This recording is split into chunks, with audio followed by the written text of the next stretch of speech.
సరిహద్దుల్లో శాంతి స్థిరత్వం కోసమే అప్పటి భారత ప్రధాని జవహర్లాల్ నెహ్రూ 1954లో చైనాతో పంచశీల ఒప్పందం చేసుకున్నారని chief of defence staff general Anil Chauhan తెలిపారు.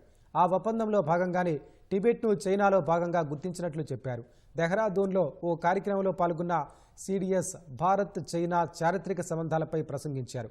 తూర్పున మెక్మోహన్ రేఖ ఉన్నప్పటికీ లద్దాఖ్ వంటి ప్రాంతాల్లో స్పష్టమైన సరిహద్దు ఒప్పందాలు లేకపోవడంతోనే చైనాతో పంచశీల ఒప్పందంపై నెహ్రూ ముందుకెళ్లుంటారని అభిప్రాయపడ్డారు. చైనాతో అసలైన సరిహద్దు వివాదం ఉత్తరాఖండ్ నుంచే బీజం పడిందని గుర్తు చేశారు. పొరుగు దేశాలు ఒకరి అంతర్గత వ్యవహారాల్లో మరొకరు జోక్యం చేసుకోకూడదని పంచశీల ఒప్పందం జరిగిందన్న సిడిఎస్, ప్రస్తుతం చైనా వైఖరి చూస్తుంటే ఈ ఒప్పందం కేవలం వాణిజ్యం కోసమేనని అర్థమవుతోందని, సరిహద్దు అంశంలో ఇది ఏమాత్రం ప్రతిబింబించలేదని అభిప్రాయపడ్డారు. ఈ సందర్భంగా హిమాలయ పర్వతాల్లోని వాస్తవాధీన రేఖ సున్నిత ప్రాంతంగా ఉన్న విషయాన్ని అనిల్ చౌహాన్ గుర్తు చేశారు.